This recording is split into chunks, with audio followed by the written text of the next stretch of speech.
Back to World Crisis Radio. So the task, once again, for Elizabeth Warren, reimpose usury laws, 10% upper limit on all interest rates, including especially credit cards, no more adjustable rate mortgages, no more foreclosures on primary residences, end that, and no more payday loans and car title loans. That would be a beginning for protecting the consumer. You don't need a lot of regulation. You don't even need a big staff. You need clear, bright-line prohibitions, and after that, criminal referrals to the Justice Department.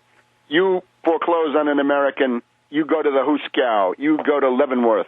You peddle adjustable-rate mortgages, that's like throwing bombs in Times Square. No way, and it's got to end.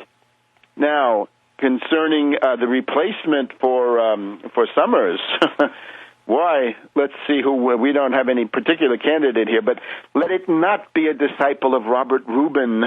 There's this woman from Xerox who is on the list. Unfortunately, she was on the board of Citibank during the Rubin era. She is in odor of Rubinism and therefore must be rejected. Now, we've got the big fight going on concerning the economic program. Now, we've got the program of the Republicans, right, the so-called Pledge to America, which is largely a diversion. This is really not what they're going to do.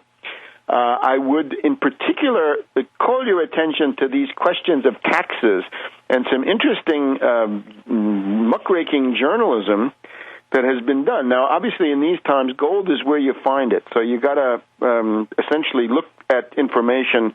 Mainly, is it true or not, rather than where it's coming from. And I would say a lot of people who have discredited themselves by swooning for Obama are now in a position to rehabilitate themselves somewhat by attacking evil.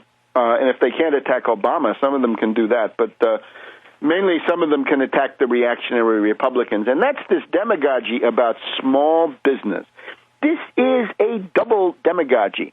The first general economic demagogy in the idea that you want to make small business the basis of a large national economy is that is totally obsolete. That's essentially a 19th century concept.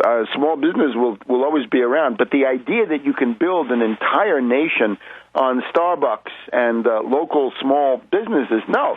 You've got to have some big business. You've got to have large-scale ultra-modern manufacturing of all kinds of things, and that is going to get necessarily large.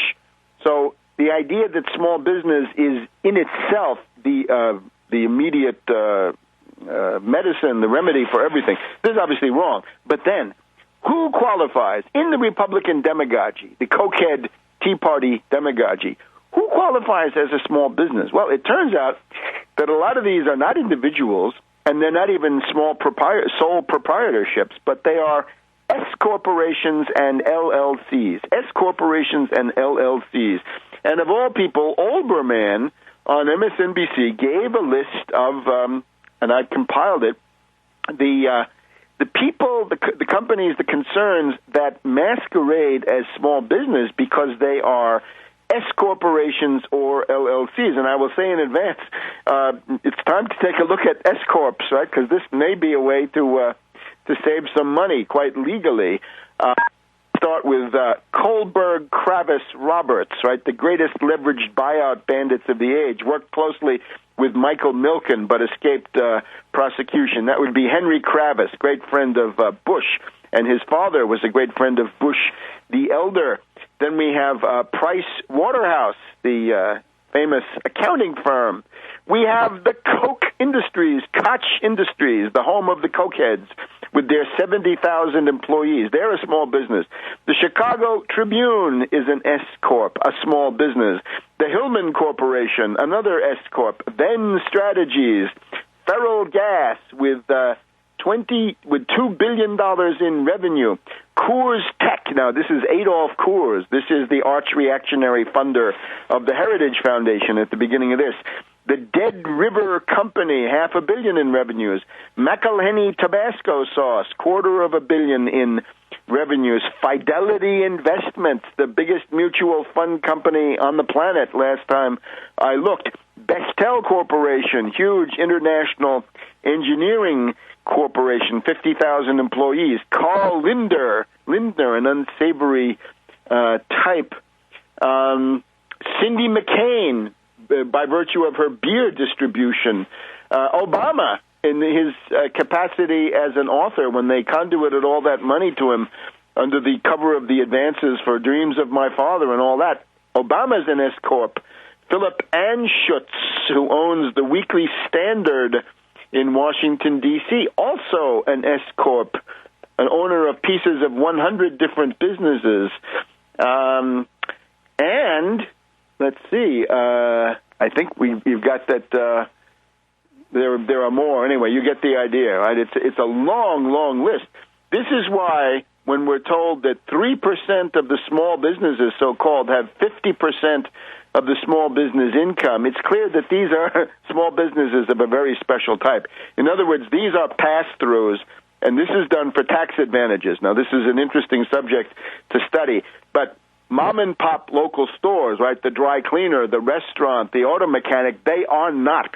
And the idea that these people deserve a tax cut when the rest of the society is going to be looted, this is simply obscene. Only a cokehead could agree with this. In other words, somebody already so thoroughly brainwashed by the Koch or Koch brothers that they will essentially believe anything. So remember, what's going on now is that in the Depression, the initiative within the ruling class passes to more militant reactionary circles. Fascistoids, proto-fascists come into play, and there's a certain friction inside the ruling class as these kinds of power relations that have been around for many decades, of course, these relations are strained and they're overturned, and this explains the fights between Castle and O'Donnell or Murkowski and Miller. These are two factions of the ruling class. Now, when I say ruling class, I notice that Rush Limbaugh is talking more and more about the ruling class. Maybe he's listening to the program. How interesting. When Limbaugh says the ruling class, though, he means the government. He means the leaders of the parties. This is not the ruling class. The Anglo-American system, as we have known it since the 1500s and the 1600s, since the Venetian oligarchical system was imported from Venice into London and Holland, too, and other places, but into London in particular, and then when that was somehow transplanted into the United States during the 19th century with people like Aaron Burr and Peabody and Morgan, the ruling class of the Anglo-American system are financiers, bankers, stock jobbers, speculators. Notice, in this system, it is not a ruling class of politicians or bureaucrats, as in maybe Prussia or China. It is not a feudal aristocracy in the sense of landowners, although they can also make the leap into the modern ruling class. It is not a theocracy or a priesthood. It is not led by generals, generally speaking.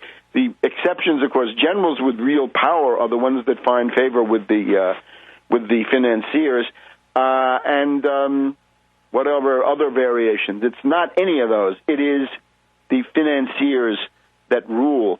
Now, Limbaugh today said, you have these mid-level officials of the Census Bureau are cavorting around Las Vegas. These are the pleasures of the ruling class. This is baloney. The Koch brothers, people like Rupert Murdoch, George Shultz, James Baker III, that's getting you into the ruling class. Therefore, it's good to know there's a ruling class, but it's not low-level government officials. Back in a minute.